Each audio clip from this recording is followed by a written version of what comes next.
السلام علیکم ورحمۃ اللہ وبرکاتہ۔ محترم سامعین و ناظرین، آج ہم آپ کو ہندوستان کے دل کہلانے والے مالوا کے تاریخی شہر ہسٹوریکل پلیسز میں جس کا شمار ہوتا ہے مانڈو، جس کا قدیم نام شادی آباد ہے، اس کا نظارہ کروائیں گے کچھ مختصر سی تاریخ کے ساتھ میں۔ مانڈو اندور سے 100 کلومیٹر کی دوری پر ہے اور دھار ضلع کے اندر آتا ہے، جس کا ڈسٹرکٹ دھار ہے۔ مانڈو کی تاریخ کچھ اس طرح سے ہے، جس کی ابتدا اصل تاریخ دلاور خان گوری سے شروع ہوتی ہے، اور ان کی نسل میں ایک نمایاں نام جو ہے وہ ہوشنگ شاہ رحمۃ اللہ علیہ کا ہے۔ ہوشنگ شاہ کی بڑی تعمیرات ہیں یہاں پر۔ ہوشنگ شاہ رحمۃ اللہ علیہ ایک نیک، باکردار، متقی، پرہیزگار، علماء کا احترام کرنے والے شخص تھے۔ مانڈو کی یہ در و دیوار اور یہ تاریخی مقامات اس بات کی گواہی دے رہے ہیں کہ یہاں پر ایک زمانے میں اس دین اسلام کے نام لیوا لوگ گزرے ہیں۔ مانڈو کی سب سے پہلی تعمیرات ہے آپ کے سامنے اشرفی محل کی صورت میں۔ اشرفی محل، اس کا نام سید اشرف جہانگیر سمنامی رحمۃ اللہ علیہ کی طرف منسوب ہے۔ اشرفی محل جس کی تعمیر ہوشنگ شاہ نے کروائی تھی، جو ان بزرگ کے نام سے ایک مدرسہ قائم کیا گیا تھا۔ یہ وہ بزرگ ہیں جن کے مشورے سے محمود خلجی اور ہوشنگ شاہ رحمۃ اللہ علیہ اپنے سلطنت میں کام کو انجام دیا کرتے تھے، جس کے اندر کئی مزاریں ہیں اللہ والوں کی۔ محمود خلجی کی مزار بھی یہیں پر ہی ہے، اور اسی طرح سے اس کے سامنے اشرفی محل کے سامنے تاریخی مسجد جامع مسجد ہے، جس کو جامع مسجد بھی لکھا ہے، اور بہت ممکن ہے وہ اس لیے لکھا ہے کہ ایک اللہ والے گزرے ہیں جن کی طرف اس کی نسبت کی گئی ہے جامع۔ اور یہ تاریخی جامع مسجد ہے جس کی تعمیر ہوشنگ شاہ نے اپنی زندگی میں شروع کر دی تھی، لیکن پائے تکمیل تک نہ پہنچ سکی اور وہ انتقال کر گئے، اور محمود خلجی نے اس کام کو پوری طرح سے مکمل انجام دیا۔ آپ دیکھ سکتے ہیں کس طرح سے یہ مسجد کے نیچے کا علاقہ ہے، جس سامنے گارڈن ہے، اور یہ مسجد کے صدر دروازے کا آپ دیکھ رہے ہیں کس طرح سے بڑے بڑے پتھروں سے تعمیر کیا گیا یہ تاریخی مسجد ہے۔ کتنا خوبصورت منظر ہے اس کے اندر کا، گنبد کا پورا یہ نظارہ ہے، یہ ان اللہ والوں نے بنوائی تھی۔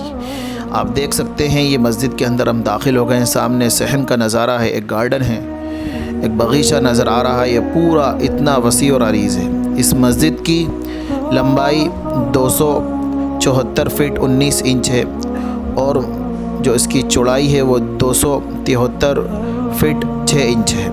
مسجد میں داخل ہوتے ہیں ہم، اللہم افتح لی ابواب رحمتک۔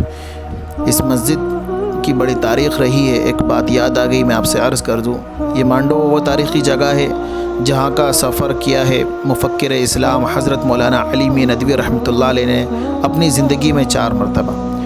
حضرت نے بھی اپنا تاثر جو پیش کیا ہے وہ قابل غور اور قابل توجہ ہے، ہم سب کو وہ سننے لائق ہے۔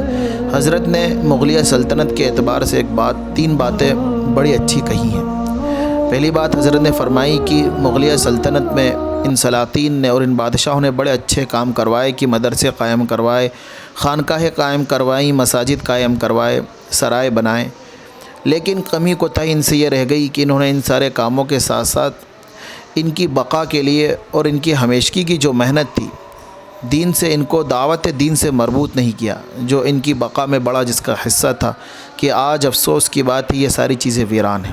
تو ہم ان جگہوں پر جائیں تو مسجد کی آبادی کا عمل کریں، یہاں اذان دیں، یہاں پر اللہ کا نام کو لیں۔ ایک زمانے میں یہاں پر بڑی تعداد میں مصلیان اکرام ہوتے تھے، نماز پڑھنے والے لوگ یہاں موجود ہوتے تھے، لیکن آج یہ صرف ایک ٹورسٹ پلیس بن کے رہ گئی ہے، اور لوگ جس طرح سے یہاں پر آ رہے ہیں کوئی اس کا ٹھکانہ اور کوئی اس کو پوچھنے والا نہیں ہے۔ تو ہمارا فکر ہوتی ہے، ہماری کوشش ہونا چاہیے کہ ہم اس کو آباد کرنے کی کوشش کریں۔ مولانا علی میاں ندوی رحمۃ اللہ علیہ نے یہاں پر عصر کی نماز ادا کی، اور آپ نے کچھ دیر یہاں پر تقریر بھی کی تھی، اور مسجد آبادی کا عمل بھی یہاں پر کیا تھا۔ حضرت نے پورے ایک وفد کے ساتھ حضرت یہاں تشریف لا چکے ہیں۔ تو یہ تاریخی جامع مسجد آپ کے سامنے موجود ہے۔ دیکھیے آپ کس طرح سے اس کے محراب پر یہ پوری طرح سے قرآنی آیات لکھی ہوئی ہے، جو قریب قریب سورہ یاسین نظر آتی ہے، آپ دیکھ سکتے ہیں۔ بس یہی آپ حضرات سے کہنا ہے کہ براہ کرم جو قرب و جوار میں رہنے والے لوگ ہیں، اس تاریخی مقامات اور ان مقدس اللہ کے جو گھر ہیں ان کو قائم کرنے کی کوشش کریں، اس کے تعلق سے فکر کریں۔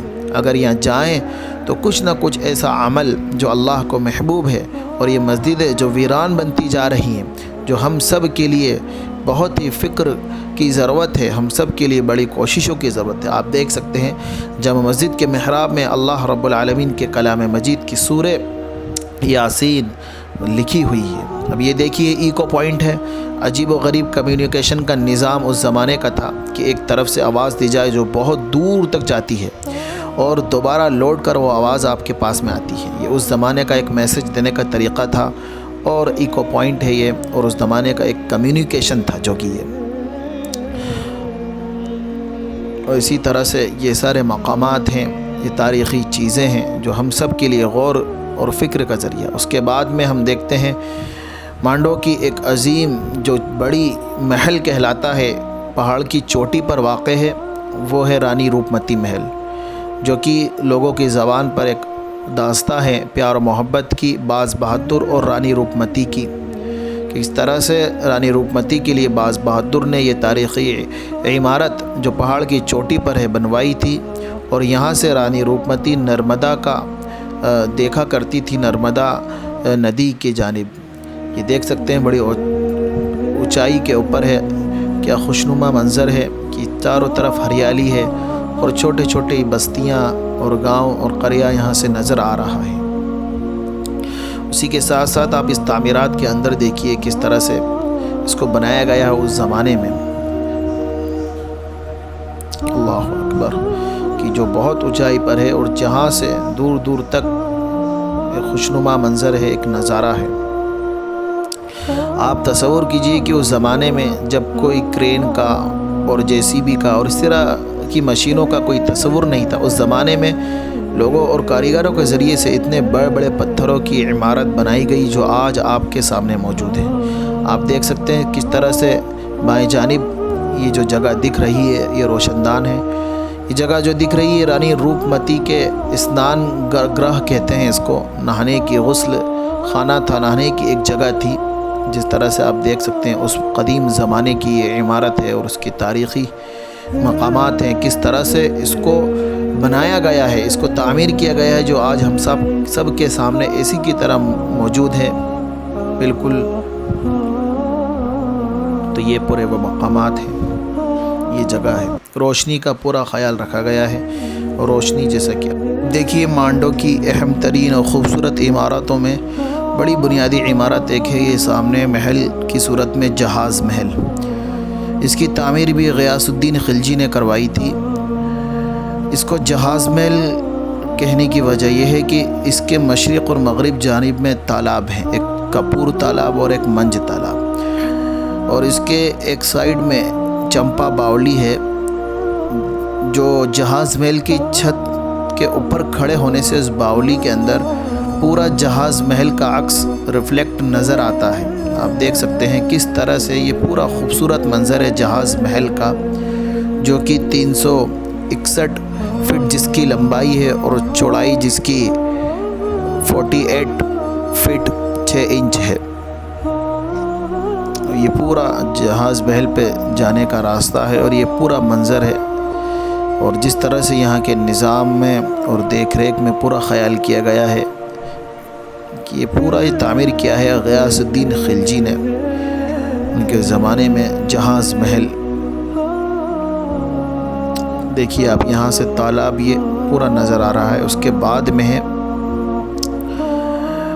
یہ محل ہنڈولا محل کہتے ہیں جس کو، ہلڈولا محل ایک طرح سے مطلب یہ جھولتا ہوا محل، جو دکھنے میں تو ایسا لگتا ہے کہ گر رہا ہے یا جھول رہا ہے، تو اس کا نام اسی مناسبت سے ہنڈولا محل ہے۔ اور ہنڈولا محل کے سامنے ایک سرنگ ہے جو ہمارے اس سے پہلے کے مانڈو سفر میں نمایاں نظر آ رہی تھی، لیکن ابھی تو اس کو پتھروں سے پاٹ دیا ہے۔ یہ سرنگ کے بارے میں کہا کہ یہ دلی کی طرف جا رہی ہے۔ اس زمانے میں جب لشکر آتا تھا اور دشمن کا خطرہ ہوتا تھا تو سرنگ کے ذریعے سے باہر نکلا جایا کرتا تھا۔ یہ دیکھیے بڑی قدیم سرنگ ہے. یہ جہاز محل کی چھت سے پورا نظارہ ہے، اور اللہ تعالیٰ کا کرنا کچھ ایسا ہوا کہ اللہ کی رحمت بھی بارش کی شکل میں ایسی خوبصورت جگہ پر برسنا شروع ہوئی. دیکھ سکتے ہیں آپ پورا یہ منظر ہے. بس یہی دعا ہے آپ ناظرین اکرام سے کہ ایسے مقامات کو آباد کرنے کی فکر کریں. یہ ہمارے اسلامی تاریخی مقامات ہیں. اللہ تعالی ہم سب کو دین اسلام کے اوپر مرنے اور جینے کی توفیق نصیب فرمائے. السلام علیکم ورحمۃ اللہ.